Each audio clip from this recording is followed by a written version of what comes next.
امام حنبل رحمۃ اللہ علیہ سے بڑے بزرگ وہ کہتے تھے کہ یا اللہ ایمان پہ لے جائیں، کہ شیطان نے آخری وقت میں بھی آ کے ان کو کہا کہ حنبل احمد تو اپنا ایمان بچا کے لے جا رہا ہے، تو انہوں نے کہا نہیں ابھی چند سانس باقی ہیں، ایمان بچا کے۔ تو ایمان بچانے کے 7 نسخے میں نے پڑھے، 7 نسخے، جو ان 7 باتوں پہ عمل کرے گا انشاءاللہ اس کو ایمان پہ موت آئے گی۔ وہ میں آج آپ کو تحفہ دے دیتا ہوں۔ نمبر ایک جس کو ایمان پہ موت آئے گی وہ کون ہے؟ جو نیک لوگوں کی صحبت میں اکثر بیٹھتا ہے، جو نیک لوگوں کے پاس جا کے بیٹھتا ہے، اس کو ایمان پہ موت نصیب ہوگی۔ نیک لوگ کون ہیں؟ لمبی بات نہیں بتاتا، 2 باتیں بتاتا ہوں۔ نیک لوگ کون ہوتے ہیں؟ نیک لوگوں کی نشانی یہ ہے کہ جس کو دیکھ کے اللہ یاد آئے۔ نمبر 1 نیک آدمی وہ جس کو دیکھ کے اللہ یاد آئے اور جس کے پاس بیٹھنے سے دنیا کی بے رغبتی ہو، دل میں دنیا کی بے رغبتی پیدا ہو، یہ ہے نیک انسان۔ اور اس دنیا میں نے ایک تو دیکھا، اور بھی ہوں گے، میں نے ایک دیکھا، اس کا نام تھا شیخ عبد الوہاب صاحب رحمۃ اللہ علیہ۔ جب ان کے پاس جا کے میں بیٹھتا تھا خدا کی قسم لگتا تھا کہ دنیا بیکار چیز ہے۔ ان کے پاس جاتے تھے کہ دعا کرائیں گے کہ کچھ مال آ جائے، ان کے پاس جا کے دل کرتا تھا کہ دفع ہی کرو دنیا کو۔ یہ وہ ایک آدمی دیکھے، ایک اللہ والوں کے پاس بیٹھنا، نمبر 1۔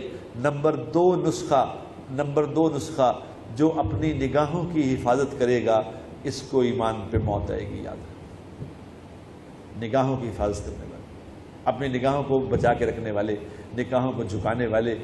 آپ لوگوں کے لیے یہ کام بہت مشکل ہے، آپ لوگوں کے لیے یہ کام ناممکن کہوں تو وہ بھی ٹھیک ہے، شاید بہت مشکل، کیونکہ آپ لوگوں کو بڑی پلاننگ سے پھنسایا گیا ہے، بڑی پلاننگ ہو رہی ہے پیچھے، کچھ لوگ اس پہ اربوں ڈالر خرچ کر رہے ہیں، اربوں ڈالر خرچ کر کے یہ پلاننگ کر رہے ہیں کس طرح ان کے لڑکے لڑکیوں کو اکٹھا کر دیں تاکہ ان کا ایمان ہی ختم ہو جائے۔ جب لڑکے اور لڑکیاں اکٹھے ہو جائیں گے میرے دوستو، پھر اس سے توقع کرو کہ ان کا ایمان بچ جائے گا، تو ایسا نہیں ہوگا۔ یہ دھوکہ اپنے آپ کو نہ دو، یہ نہیں ہو سکتا۔ جو نگاہوں کی حفاظت نہیں کرے گا میرے بھائیوں، یاد رکھنا، جو نگاہوں کی حفاظت نہیں کرے گا موت کے وقت اس سے ایمان چھین لیا جائے گا۔ یہ بڑی خطرناک بات ہے۔ جو نگاہوں کی حفاظت کرے گا اس کے بارے میں کہا جاتا ہے کہ اس کو ایمان پہ موت آئے گی، اور جب کوئی غیر محرم سامنے آئے تو اس کو دیکھ کے جو نگاہ جھکا لے گا تو اللہ اس کو ایمان کی حلاوت اسی وقت نصیب فرمائیں گے، نقد۔ نمبر 2۔ نمبر 3 جو نماز مسواک سے پڑھے گا، مسواک سے نماز پڑھے گا، مسواک کی نماز اور بغیر مسواک کی نماز میں پتہ کیا فرق ہے؟ مسواک والی نماز کا دوسری نماز سے 70 گنا زیادہ اجر ہے، 70 گنا۔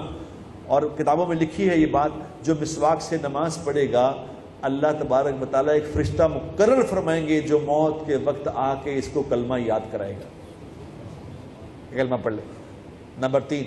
نمبر 4 قرآن کی ایک دعا ہے، سورہ آل عمران آیت نمبر 8، ربنا لا تزغ قلوبنا بعد اذ ہدیتنا وہب لنا من لدنک رحمہ انک انت الوہاب۔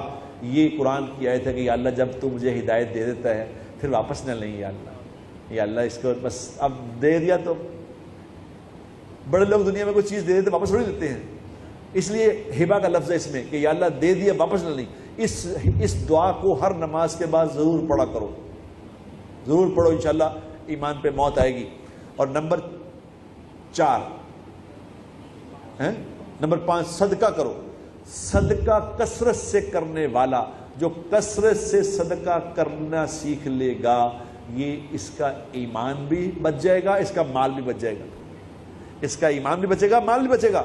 کیوں؟ جو مال صدقہ کر دیا، جو صدقہ کر دیا وہ میرا ہے، جو چھوڑ گئی یہ وارثوں کا ہے، اس لیے اپنا سارا مال لے جاؤ ساتھ۔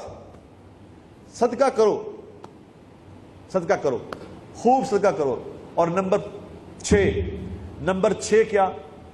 نمبر 6 ہے اللہ نے جو مسلمان بنایا ہے نا، اللہ نے جو مسلمان بنایا اس پہ اللہ کا شکر ادا کرتے رہا کرو کہ یا اللہ تیرا شکر ہے مسلمان ہوں، یا اللہ تیرا شکر ہے مسلمان ہوں، کیونکہ مسلمان ہونا بہت بڑے شرف کی بات ہے۔ میں کسی آدمی کو کہوں کہ غریب آدمی اس نے کہا جی پیسے نہیں گئے، میں غریب ہوں، میں نے اسے کہا کہ تمہیں 1 بلین دے دوں، 1 ارب پہ دوں، 1 ارب دیتا ہوں، کلمہ چھوڑ دو. تو ایک دم اس کا رنگ بدل گیا. اس نے کہا جی کی کہتے ہو مولوی جی؟ تو اس ساری دنیا بھی دے دو میں کلمہ نہیں چھٹاں گا. تو میں نے کہا بتاؤ کلمے کی کیا قیمت ہے؟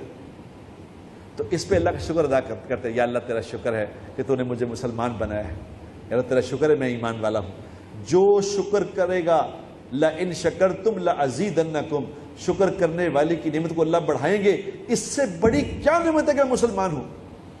اس پہ شکر ادا کرنا. اور نمبر 7، جب اذان ہو میرے دوستو، اذان کو غور سے سن کے جو اس کا جواب دے گا، اذان کا جو جواب دے گا، اللہ کے نبی صلی اللہ علیہ وسلم نے وعدہ فرمایا ہے کہ جو اذان کا جواب دے گا یا دے گی، میں قیامت والے دن اس کی شفاعت کروں گا.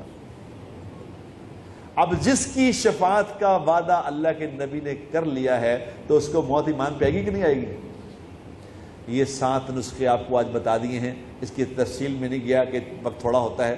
یہ 7 چیزیں اپنی زندگی میں پکی پکڑ لو، انشاءاللہ ایمان پہ مرو گے.